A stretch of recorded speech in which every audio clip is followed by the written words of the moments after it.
Hello and welcome to CVR News Network. You're watching CVR English and this is World 360. The details are as follows. A high-stakes meeting between US President Donald Trump and Ukrainian President Volodymyr Zelensky, the Oval Office, reportedly escalated into a tense confrontation, with Trump eventually bringing the conversation to an abrupt end and ordering reporters to leave. According to sources present, the discussion became heated when Trump allegedly warned Zelensky that he was risking World War III. The tension was said to have arisen from ongoing negotiations over a rare earth minerals deal, which Zelensky reportedly argued was inadequate for Ukraine. Trump was then said to have accused Zelensky of being disrespectful. At one point, US President Trump was reportedly intervened by US Vice President J.D. Vance, asking Zelensky whether he has expressed gratitude.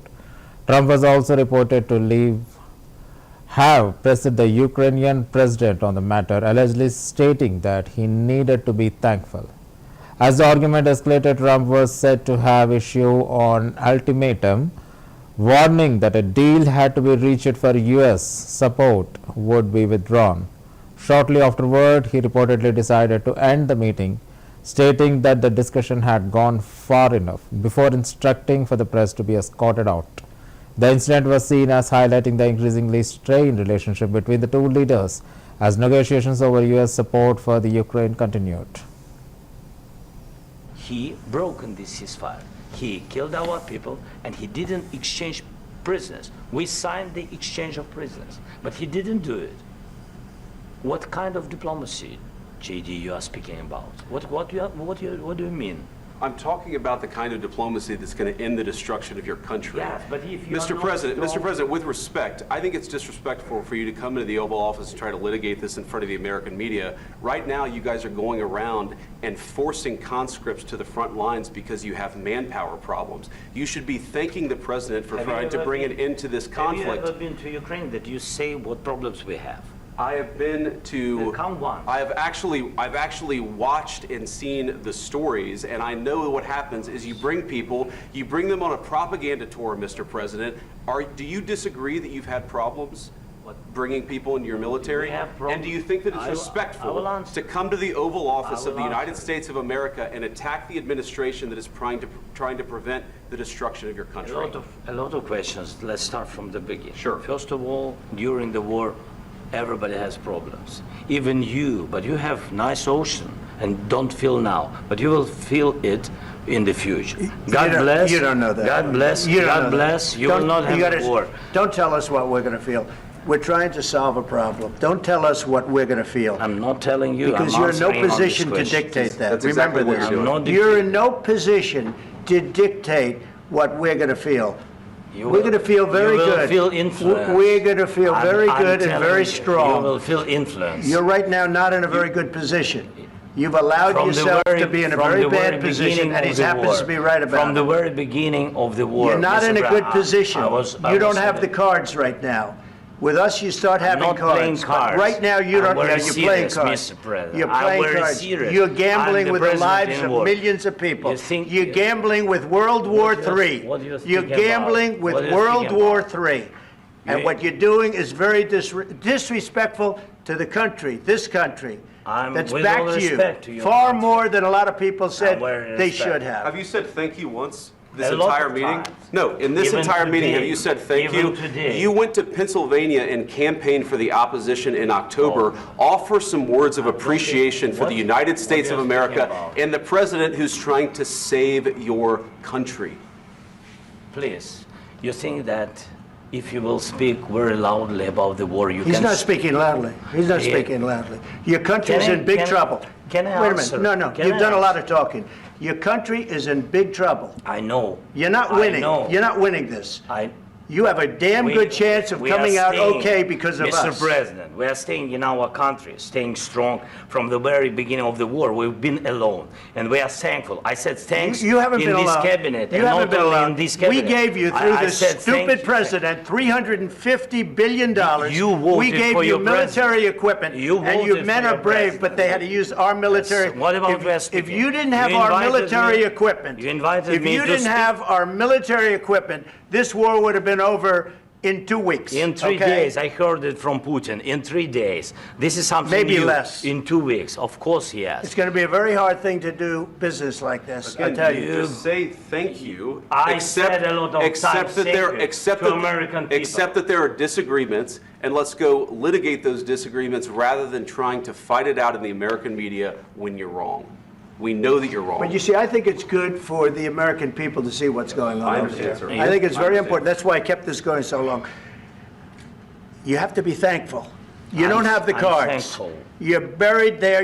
Your people are dying. tell you You're again, running I low know. on soldiers. Don't- Listen, don't please, you're running Mr. low on President. soldiers. It would be a damn good thing. Mr. And then President. then you tell us, I don't want a ceasefire. I don't want a ceasefire. I want to go and I want this. Look, if you could get a ceasefire right now, I tell you, you take it so the bullets stop flying and your men stop getting killed. Of course, we want to stop the war. But you're I saying said- you don't want a ceasefire. But I said to you, I want a ceasefire. with guarantees. Because you'll get a ceasefire faster than an agreement. Ask our people about ceasefire, what they think. That wasn't doesn't with matter me. for you what- That what wasn't this with me. means. It That was wasn't with with you. a guy named Biden, who was not a smart person. But this That is was your, with, this that was is with your Obama. president. It was your president. Excuse me. That was with Obama, who gave you sheets, and I gave you javelins. Yes. I gave you the javelins to take out all those tanks. Obama gave you sheets. In fact, the statement is Obama gave sheets and Trump gave javelins. You got to be more thankful, because let me tell you, you don't have the cards. With us, you have the cards. But without us, you don't have any cards. One more question to Mr. Vice President. I'm sorry, here. It's going to be a tough deal to make, Um, because the attitudes have to change. what if Russia breaks ceasefire? What if Russia breaks peace talks? What do you do then? I understand that it's a heated conversation right now. What are you but saying? what if She's asking, what if Russia Putin breaks the breaks ceasefire? for the- What if anything? What if a bomb drops on your head right now? But they have Okay? broken What if they ceasefire broke it? so many I don't know. They broke it with Biden because Biden, they didn't respect him. They didn't respect Obama. They respect me. But all- Let me tell you, Putin went through a hell of a lot with me. He went through a phony witch hunt where they used him and Russia. Russia. You ever hear of that deal? That was a phony Hunter Biden, Joe Biden scam. Hillary Clinton, Shifty Adam Schiff. It was a Democrat scam. And he had to go through that. And he did go through it. We didn't end up in a war. And he went through it. He was accused of all that stuff. He had nothing to do with it. It came out of Hunter Biden's bathroom. It came out of Hunter Biden's bedroom. It was disgusting. And then they said, oh, the laptop from hell was made by Russia. The 51 agents.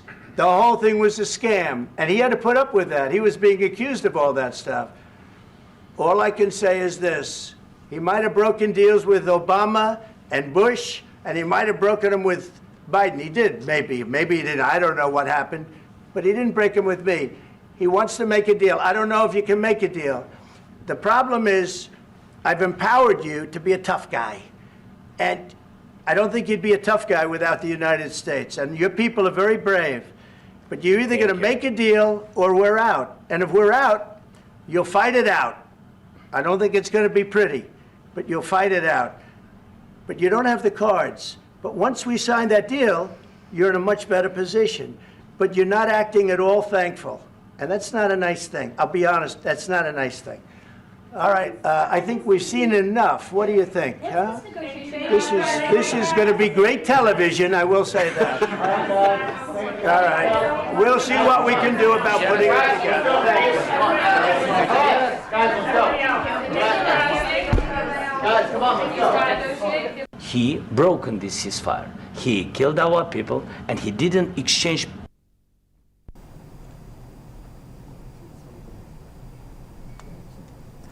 European officials reportedly described Ukrainian President Volodymyr Zelensky Oval Office meeting with US President as a disaster, with discussions devolving into a heated exchange. The situation worsened when Trump stated on social media that Zelensky should return when he was ready for peace. Trump's allies suggested a deal was unlikely while Zelensky remained in power. As Trump left the White House, he warned that Ukraine could not win without US support.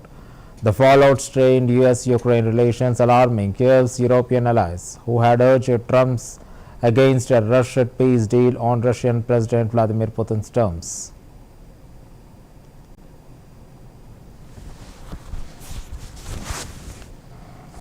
From his standpoint, I think he very much overplayed his hand. We're looking for peace. We're not looking for somebody that's going to sign up as strong power and then not make peace because they feel emboldened, and that's what I saw happening.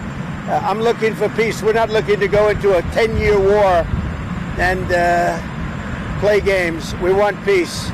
And it was just my impression that if we do that, if we sign up, he's looking for something that I'm not looking for. He's looking to go on and fight. We're looking to end the death. 2,000 people died this week. Soldiers, more than that, but 2,000 approximately people died this week. Young Ukrainians and Russians. And somebody would say, why do you care about Ukraine and Russian soldiers? I care about them. I care about everybody. And we're not doing that. Now, if we don't do anything, he's going to have to make peace, but he's dealing with a very weak set of cards. If we sign, he's dealing with a very strong set of cards, and then he doesn't want to make peace. So that's where we are. It's very simple. I'm not looking to get into anything protracted. I want immediate peace. President Putin is going to want to make, and he wants to end it. And you saw what I saw today. This is a man that wants to get us signed up and keep fighting, and we're not doing that. Not for this country. So we're setting a lot of records. Economically, we're setting records, and I think every way we're setting records. One of the best is the right track, wrong track. You saw that. We're on the right track for the first time in over 27 years. People are impressed with that. The other thing is the feeling about our country. The feeling is great. It's up 48% on feeling on business. And that's the record we've never had. There's never been a record where we've ever gone up that much in such a short period of time. So we're doing really well. And I guess some of you are coming with us. And if you are, I hope you're going to have a good flight. What? What does Zelensky need to do to restart talks with you? He's got to say, I want to make peace. He doesn't have to stand there and say about Putin this, Putin that, all negative things. He's got to say, I want to make peace. I don't want to fight a war any longer. His people are dying. He doesn't have the cards, just so you understand it, okay? I can tell you. Did you tell Zelensky to leave the White House? I don't have to tell you that. Go ahead. I think you know the answer to that. What? Wait.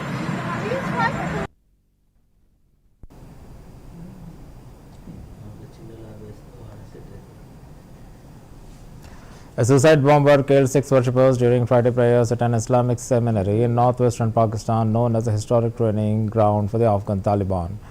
Police and a government spokesperson said. The head of the religious school was among those killed, said provisional government spokesperson Muhammad Ali Saif. The dead man, Maulana Hamid ul Haq, was the son of the late Maulana Sami ul Haq, considered the father of Taliban.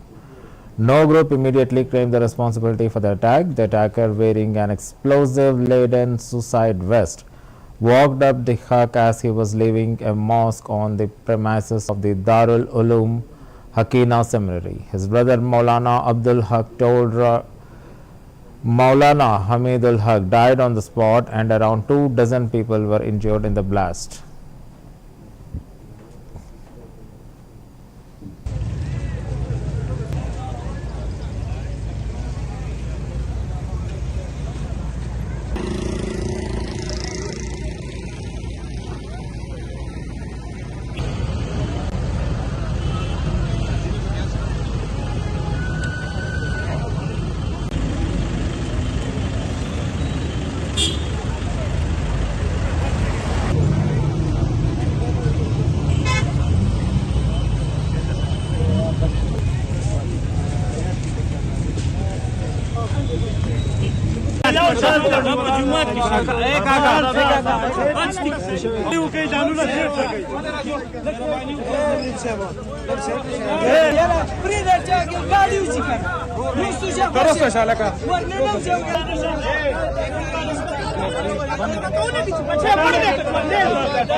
Australian Prime Minister Anthony Albanese reaffirmed his country's support for Ukraine on Saturday following the heated Oval Office exchange between the US President Donald Trump and Ukrainian President Volodymyr Zelensky. Albanese said that Australia stands with Ukraine, emphasizing continued solidarity amid the ongoing conflict. His remarks came as global leaders reacted to the tense meeting, which reportedly deepened uncertainties about the US support for Ukraine.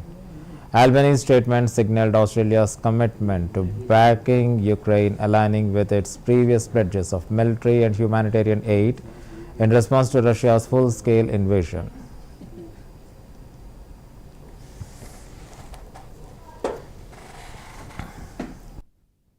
On multiple occasions, including, of course, in Kyiv, in Ukraine, where I travelled very early on in my Prime Ministership.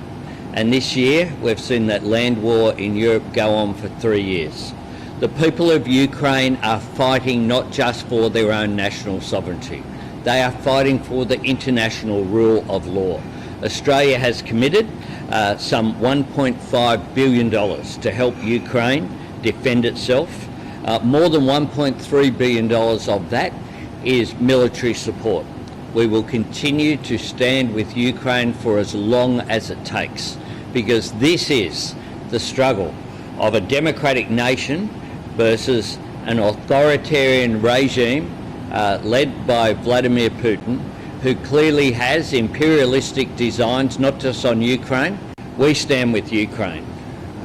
I've had meetings with President Zelensky on multiple occasions, including, of course, in Kyiv, in Ukraine, where I travelled very early on in my Prime Ministership. And this year, we've seen that land war in Europe go on for 3 years.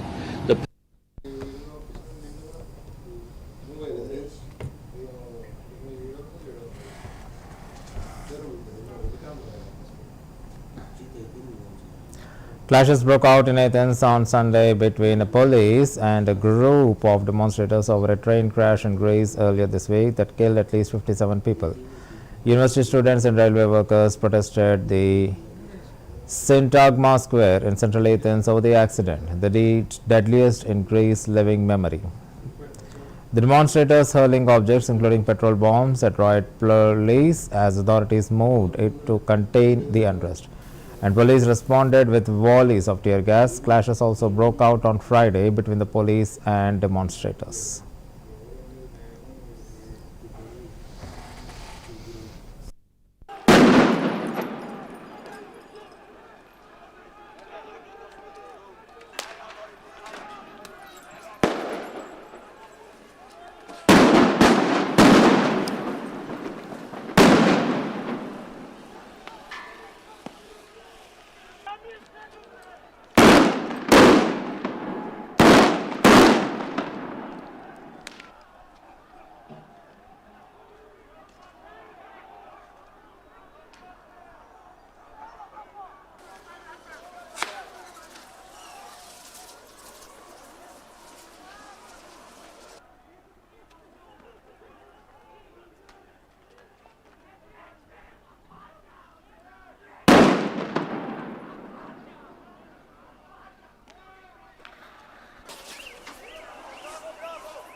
Worshippers in Jakarta gathered for the first prayer of Ramadan, marking the start of fasting and reflection. Mosques were filled with devotees performing Taraweeh, highlighting strong spiritual and communal bonds. As the world's largest Muslim majority nation, Indonesia observes Ramadan with prayers, charity and family gatherings throughout the holy month.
An exterior view of Rome's Gemelli Hospital was captured as the Vatican reported that Pope Francis, who was hospitalized there for 2 weeks with pneumonia in both lungs, spent a peaceful night following a breathing crisis. The 88-year-old pontiff remained under medical supervision, with doctors closely monitoring his condition.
Brazil's carnival celebrations were in full swing on Friday as samba school parades began at Sao Paulo's Sambodrome.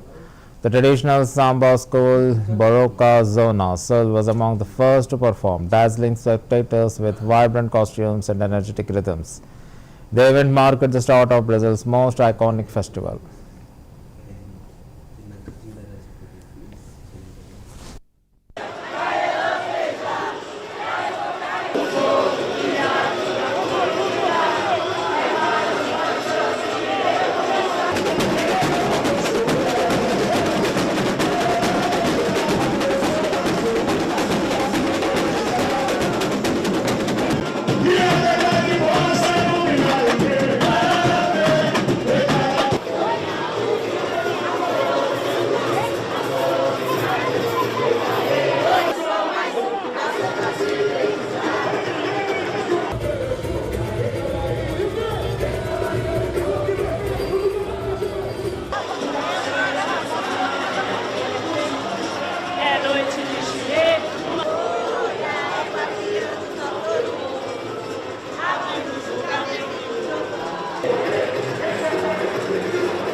And that's the end of the bulletin. Keep watching CVR News English.